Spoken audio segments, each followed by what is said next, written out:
dari pengalaman kencan gue yang gagal, yang banyak sekali itu.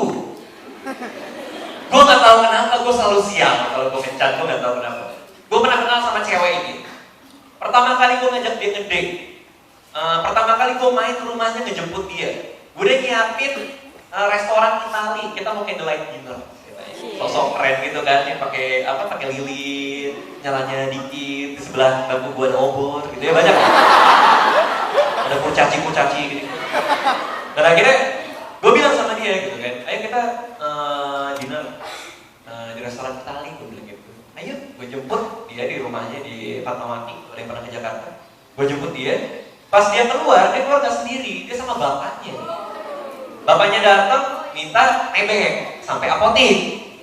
Gue anterinnya sampai ke apotik. Sampai apotik, gue udah mau pulangin dia ke rumah. Bapaknya bilang, kalian mau kemana? Kami mau dinner om, candlelight. Yuk, om juga lapar. Jadilah kita candlelight dinner bertiga. Gua dia bapaknya. Dan si kampret gak bayar. Begitulah sampai sekarang. Buat gue itu gak enak banget gitu kan. Mau ngomongin yang aneh-aneh juga jadi gak bisa gitu kan. Gue mau bilang, oh udah berapa lama jomblo gitu. Bapaknya juga diem. Akhirnya gue malah ngobrol banyak sama bapaknya coba. Gue malah jadian sama dia.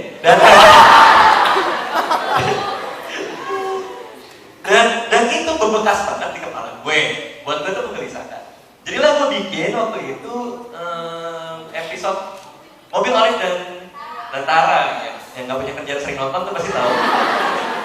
Mobil Olive dan Tara itu dia. Ada lagi gue pernah ngajak cewek, terus ceweknya bisa ngeliat hantu. Dan dia bilang, di pipi kamu ada yang lagi nyiumin kamu. Hantu, iya. Cowok apa cewek? Cowok, udah hantu homo lagi kan ya. Dan gue lagi kepilih. Itu berkesan juga, dan itu beneran, itu terjadi nyata gitu. Maksud gue itu beneran terjadi. Semua itu gue rumusin jadi episode-episode di malam minggu-minggu. Jadi berangkat dari kegelisahan sekali lagi. Nah, example lu, contoh-contoh yang lo punya, mungkin bisa lebih beragam daripada gue. Mungkin ada yang pernah ngedate, kenapa gitu kan. Ada yang pernah, mungkin sekarang lagi skripsi, gitu. Ada lagi skripsi sekarang?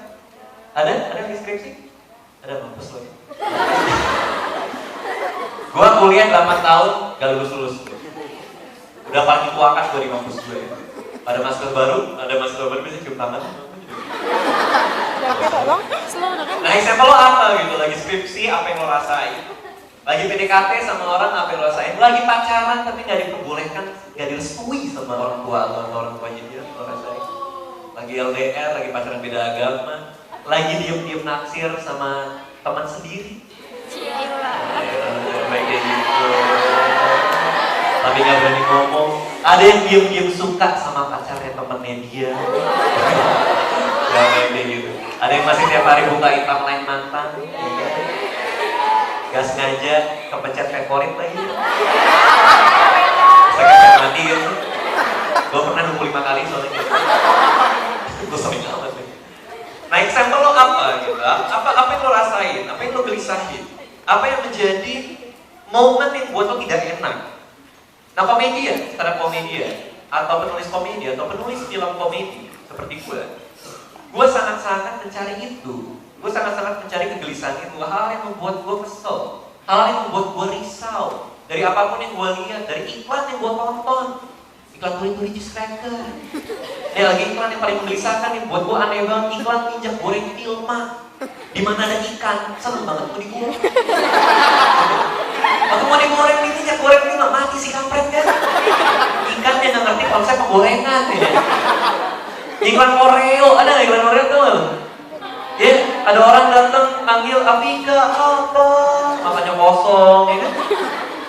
Itu gadisnya kurang pintar nih Afika ini. Karena dia maunya dibohongin temen nih, Afika ini Oreo dingin. Makannya pakai susu dingin. Jadi kamu makannya pakai baju musim dingin. Bener ya?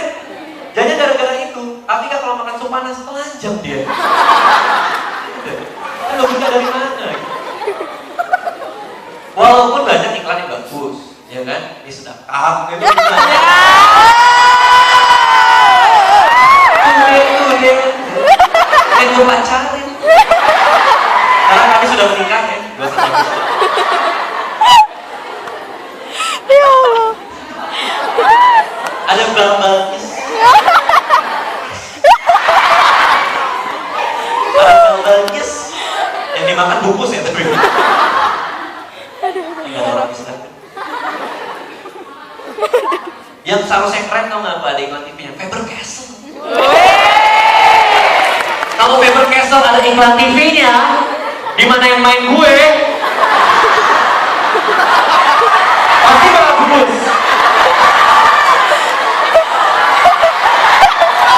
Kalau ada iklannya ya, Faber Castle, pasti bagus.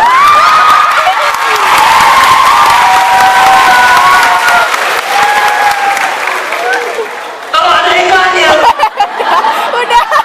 udah kebayang tuh gitu, ya kan ser-sernya.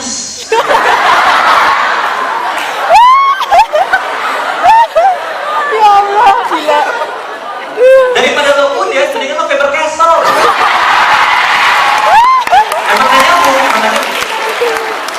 ada kucing gue gitu kan lagi nulis. Organisa jantan.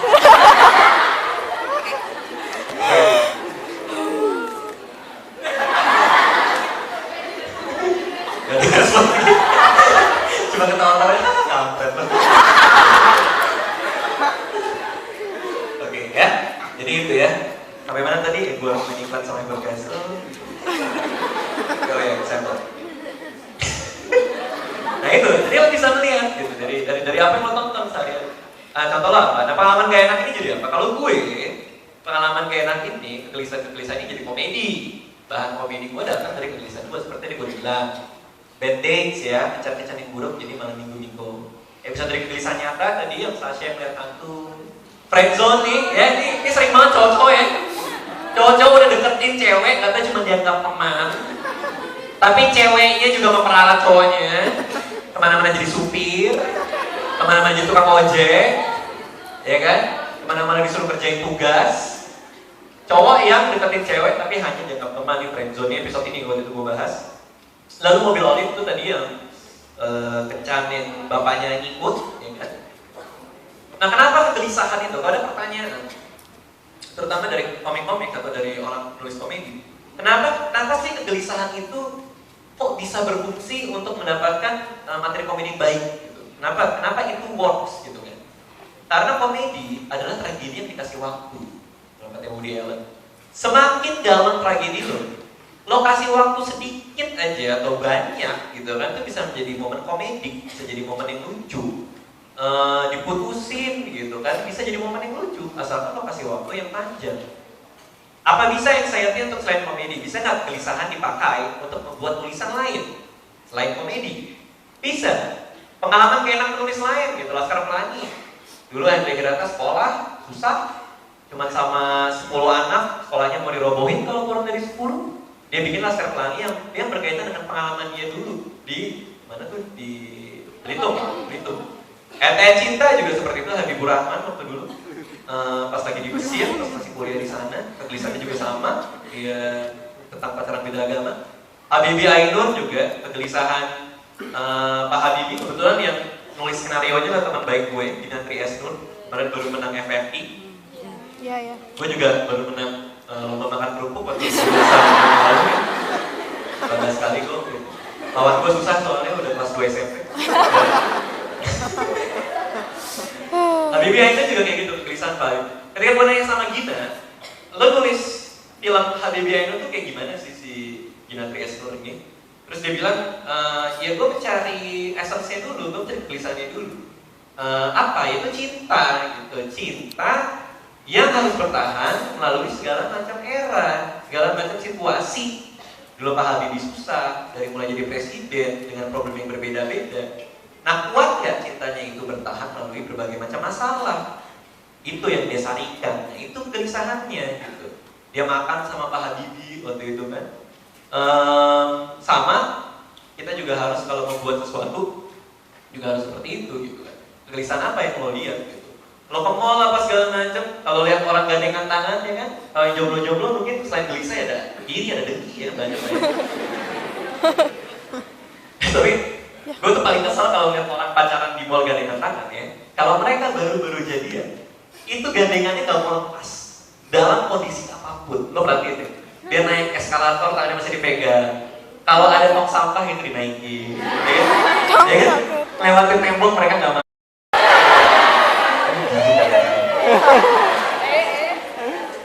Cara move on kayak gimana? Gak melulu soal pacaran. Cari gelisah di tempat lain, perkuliahan gitu misalnya.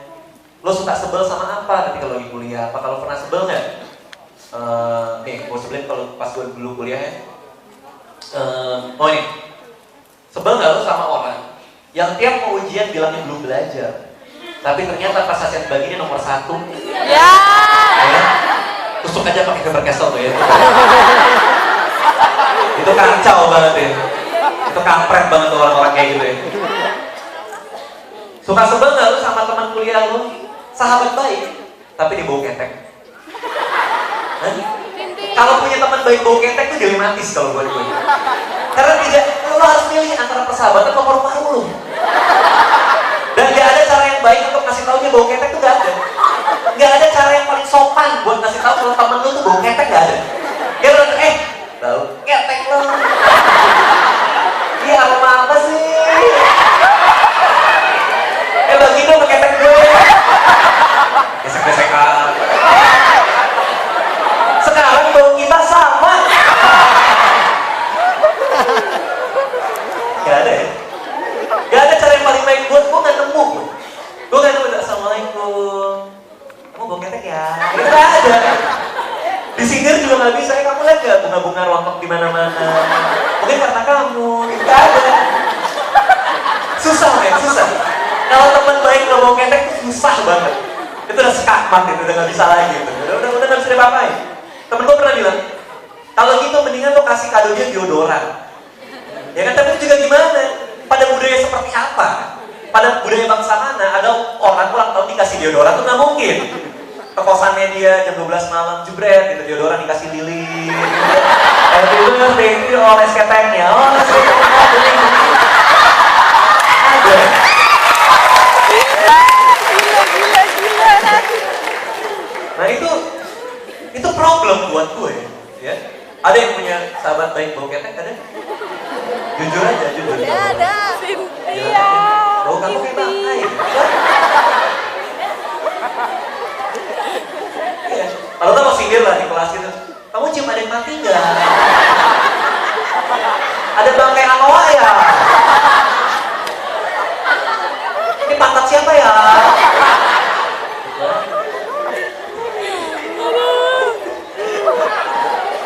Ya Allah ya Allah. Jadi gitu. Ya masalah keluarga lo bisa juga cari kegelisahan. Ini slide-nya nggak maju-maju. Nggak majuin dulu ya.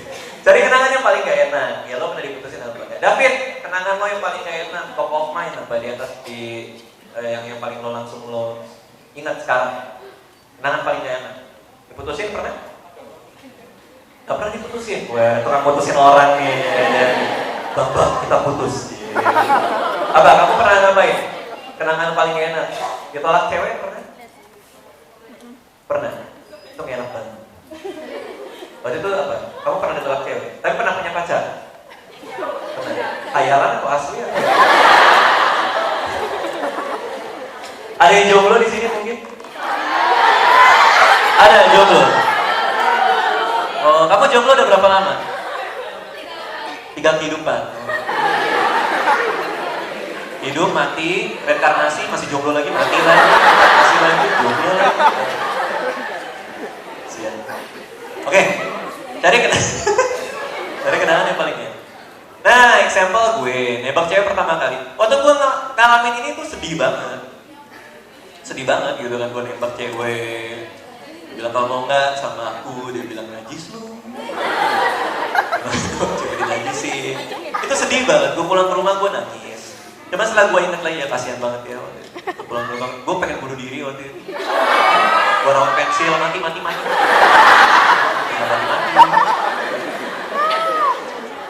Jadi ya itu gak enak buat gue gitu. Dan akhirnya, tapi setelah gue kasih waktu sedikit dan gue ingat-ingat lagi, ya kok aneh banget ya, kok gue bisa nembak cewek pertama kali langsung dinajisin gitu. Jadi gimana caranya lo bisa mengolah ini nih gitu, mengolah hal-hal yang lo alami sehari-hari bisa menjadi materi komedi berangkat dari kegelisahan itu sendiri. Nah, example gue ini menarik. Waktu itu, ya, waktu itu diceritain gini. Waktu itu gue lagi malam minggu, lagi jomblo, nggak punya pacar, nggak punya gebetan gue semua pada nggak mau sama gue waktu itu. Dan akhirnya gue mikir, kok tiap malam minggu gue nggak enak, cuma di rumah nyari alasan. Kalau teman-teman gue ngajakin jalan supaya kelihatan punya pacar, ya gue pasti bilang ya gue mau nonton, padahal nonton sendiri, cuma sama guling dikasih minta. Nah, dan pada akhirnya gue mikir, gimana seandainya kalau ada sebuah serial televisi yang menceritakan tentang kisah seorang laki-laki seperti gue yang jomblo, dan tiap malam minggu tuh gak pernah bisa dapat gebetan. Lahirlah ide untuk membuat Malam Minggu Miko waktu itu. Jadi Malam Minggu Miko datang dari kegelisahan pribadi gue. Kegelisahan itu kegelisahan yang pertama. Kegelisahan yang kedua, kenapa gue bikin Malam Minggu Miko? Karena tiap kali gue buka televisi, gak ada tontonan yang pengen gue tonton. Kalau gue buka TV, itu isinya kalau nggak orang main kelam, orang lawan naga, atau enggak Julia Perez lagi masak apa. Jadi ya, di antara dua itu, atau enggak beritanya Syahrini dengan make up yang tebal itu, ya kan tebal banget kan make upnya. Itu gosipnya kalau make upnya dihapus, palanya cuma segini kalau segede kuaci atau 70 kilo bedak sendiri. Nah jadi ketika itu gue mikir, daripada gue nyapa di Twitter dan ada yang bilang ke gue, lu bisanya protes mulu lo sama sinetron laga Indosiar sama apa, kalau emang lo bisa bikin dong gitu. Ya udah gue bikin Malam Minggu Miko waktu itu. Nah episode pertama gue bikin karena gue pakai duit gue sendiri, gue ngeluarin tabungan gue. Gue bikin episode Nisa kalau nggak salah yang pertama. Gue ajak Rian waktu itu. Ya, Rian bukan karena casting, bukan karena audisi, tapi karena dia mau nggak dibayar. Tadinya gue mau ajak Anca. Tadinya gue nggak mau ajak Anca. Ada satu karakter pembantu ya, yang aslinya akan diperankan oleh pembantu gue sendiri. Namanya Mbak Siti, karena gue nggak harus bayar pembantu gue. Jadi gue berpikirnya murah sekali waktu itu. Gue bilang sama pembantu gue, Mbak Siti, mau nggak? Aku lagi bikin proyek Malam Minggu Miko, kecil-kecilan cuma dibuat di YouTube. Mbak Siti bermain sebagai pembantu cuma satu scene doang. Adegan nyari ular tuh kalau ada lihat, kalau ada yang ingat, ya biasa aja. Nyari ular gitu. Dia bilang oke mau, gitu. Gue kasih skripnya, dia dandan. Dia tuh kayak dia menganggap gue lagi bikin acara buat Trans TV kali ya. Dia dandan tebal banget. Nanti ada Dude Herlino nggak? Nggak ada. Gue bilang nggak. Dia dandan gitu kan. Ketika gue udah ngambil kamera, waktu itu gue langsung nyutradarain sendiri. Ketika gue ngambil kamera dan kamera udah roll, udah nyala, terus gue bilang action. Dia malu. Aku malu. Lari ke lantai 2 ke balkon, loncat mati. Kita pocongin, kita bubur. Dan abis itu gue bingung gitu. Gue harus nyari pemeran jadi pembantu tuh di mana. Lalu gue keluar rumah, di sana lah gue ngeliat Anca. Anca adalah asisten di manajemen gue sebenarnya, dia karyawan di bawah gue gitu kan. Gue ngeliat Anca lagi merokok, gue nanya, Cak, jam 11 malam, jam segini, di mana gue bisa nemuin orang yang mukanya kayak pembantu. Dia merokok dari samping, ada cahaya, ada siluet. Lo kayak pembantu ya? Iya banyak yang bilang, oh ya udah yuk main gitu kan. Tapi gue nggak bisa acting kayak lo sehari-hari, kok bego-bego gitu ya? Iya gitu gue bilang. Dia akhirnya main. Waktu itu cuma satu scene doang. Tapi lucu, yang dia nyari ular itu tuh lucu banget kalau buat gue. Di episode kedua gue sengaja ngasih dia part berbicara yang lebih banyak, speaking part yang lebih banyak, dan juga lucu.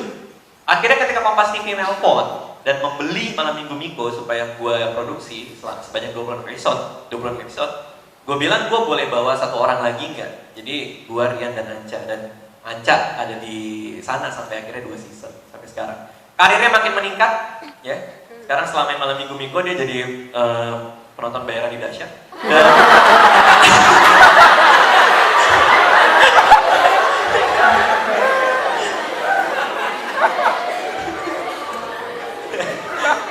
Tapi sampai sekarang. Nah, itu menariknya gitu. Nah, itu dari kegelisahan, lo bisa bayangin kalau gue tidak gelisah.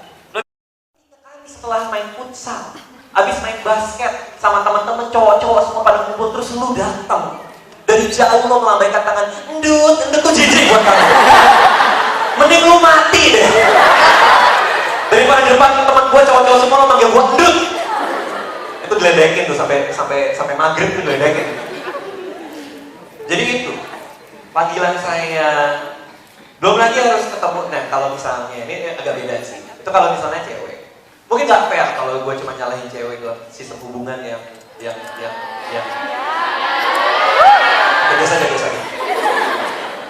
Cowok juga. Kalau cowok tapi beda. Kalau cewek itu akan membuat hubungannya jadi lebih norak daripada seharusnya. Kalau cowok, mereka akan mempunyai tipu muslihat supaya lo suka sama dia. Semua cowok yang lagi PDKT sama lo itu punya triknya sendiri. Ya mereka mencoba memenangkan keluarga lo, misalnya. Lo bisa lihat tingkat keseriusan seorang laki-laki dalam PDKT sama lo dari martabak apa yang dia bawa pas lagi ngapel. Serius? Cowok itu perlu perhitungan. Kalau ada laki-laki datang ke rumah lo ngapel bawa martabak keju, coklat, kacang, itu berarti dia serius sama lo. Karena mahal. Ada investasinya. Serius. Lo lihat. Kalau misalnya si cowok cuma bawa martabak coklat, berarti itu agak-agak serius. Karena dia tidak berani mengeluarkan duit lebih buat lo. Kalau dia datang ke rumah lo bawa kue cubit, lo gampar gitu. Dia akan coba menangin teman-teman lo. Dia akan mencoba untuk membuat kontak fisik sama lo. Karena buat cowok kontak fisik itu penting. Jadi mereka mencoba semua tipu muslihat dia supaya bisa melakukan kontak fisik dengan lo. Yang paling gampang adalah kalau mau lihat nih cowok ini playboy atau tidak, lo lihat dari cara dia ngebawa lo ke mall. Kalau di mall dia sudah mencoba untuk gandengan tangan, berarti ini cowok playboy. Cuma mau kontak fisik sama lo doang. Karena pegangan tangan adalah kontak fisik yang paling dasar. Kalau dia melakukan itu dengan penutup tipu muslihat, itu lebih parah lagi. Cara untuk membedain cowok yang punya trik atau tidak gampang. Begitu dia masuk mall, lo lihat dia seperti apa. Nah cowok-cowok ini punya trik supaya bisa gandengan tangan. Pertama-tama dia akan membuat kontak mata sama lo. Kalau mata udah ketemu mata tuh hati terasa hangat. Nah sok keren, kadang-kadang cowok ini sok keren supaya bisa kontak mata. Dia akan jalan, dia buang muka dulu ke kiri, baru nengok ke kanan, ada bunyi dikit. Ada bunyi. Kalau cewek lagi masuk angin, terus tangannya disentuh-sentuhin, kena punggung tangan, ceweknya agak geli sama mau.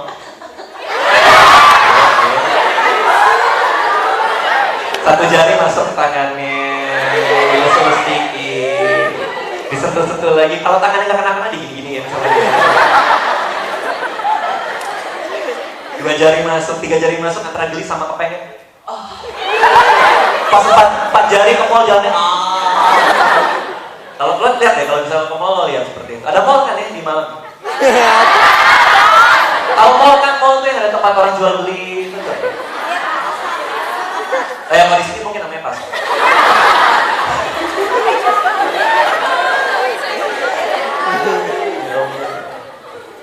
Oke. Nah yang dua laki-laki ini gue kebiri. Ya karena katanya supaya dia lebih jinak, gue kebiri dan dia tidak bisa menghamili perempuan karena gue kebiri ya. Dan dia jadi jauh lebih jinak. Jadi kalau kalian punya adik yang nakal gitu, coba kalian kebiri. Dan tiba-tiba tiba-tiba kucing betina, salah satunya kan kucing betina, rumah gue ada 3 yang satu betina. Dia tiba-tiba hamil, gue nggak tahu siapa pelakunya. Tersangkanya ada 3 yang menghamili kucing gue. Yang pertama adalah, jadi depan rumah setiap sore itu ada kucing alay, ya kucing garong alay di depan rumah. Seharusnya kucing alay banget. Nah gue curiga dia ngambilin kucing gue, karena setelah kucing gue hamil dia tiba-tiba menghilang. Gue nggak tahu, mungkin dia keluar kota atau apa, gue nggak tahu ya. Ini kucing alay banget, gue nggak setuju dia sama kucing gue sama dia, karena dari penampakannya udah alay ya. Poninya belang tinggi, ada codernya. Tiap malam nyanyi Yolanda. Kucing alay. Tersangka kedua, gue nanya sama dokter kandungan kucing gue, dokter hewan. Gue nanya usia kehamilannya berapa, dia bilang sebulan. Nah di rumah gue ada pembantu baru laki-laki masuk persis sebulan yang lalu. Gue nggak tahu, mungkin dia hilang. Jadi nggak tahu, dia baru melahirkan dan anaknya ada 6. Dan gue lagi happy-happynya. Jadi gue sebagai bapak, bukan bapak, enggak. Salah lagi. Sebagai majikan yang punya anak kucing, gue gak sabar untuk melihat. Adik gua kabar lain, ada yang ngefans sama Edgar mungkin di sini. Edgar sudah dijual. Karena nggak mungkin dijual, nggak laku. Nah jadi banyak banget yang titip salam sama Edgar. Edgar udah ganteng sekarang.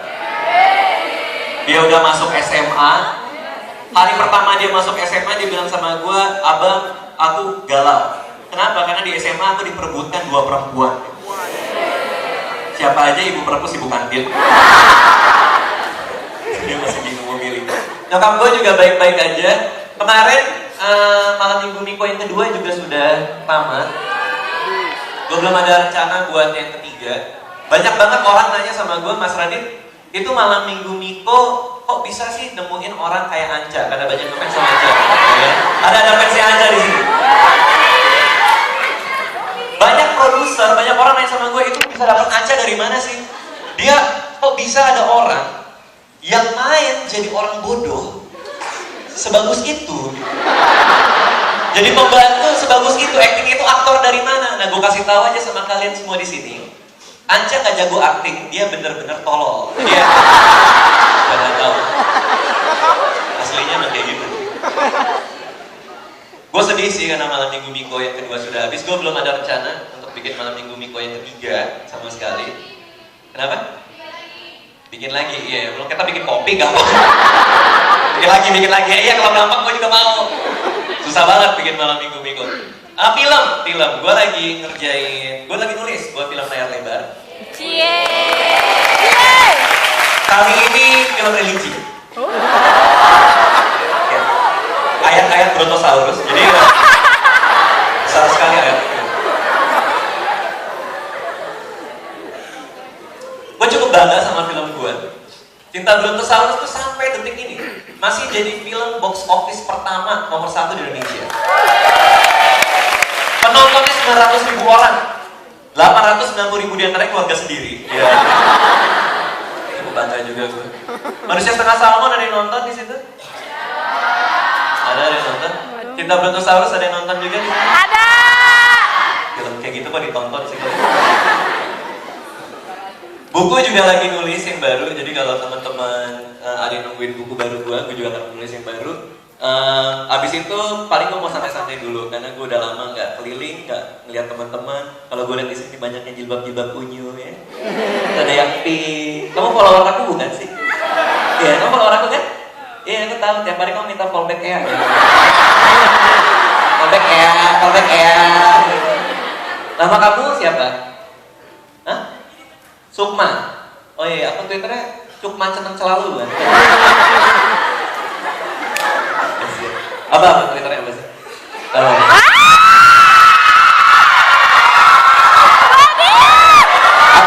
Twitter kamu kan? Kasih mikrofonnya biar gue bisa dengar dengan jelas. Sukma Dewi. Bentar. Kasih. Sukma Dewi, belakangnya ada H. Sukma Dewi, belakangnya pakai H. Sukma Dewi pakai H. Oh iya. Oke, barusan gue blok. Jadi ya. Dia sudah tidak bisa ganggu gue lagi.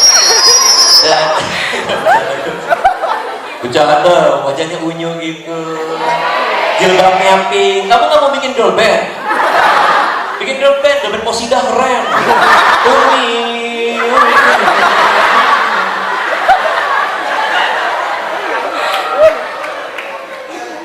Oke, daripada kita nyampah, mending kita ke materi ya. Ada dosen hari ini? Nggak ada ya, berarti bisa ngomong jorok. Ya. Seminar apa ini? Oke, dasar-dasar. Jadi gue akan memberitahu caranya untuk menjadi penulis kreatif, untuk menulis suatu bahan yang kreatif. Ini gue arahin kemana ini? Apa namanya?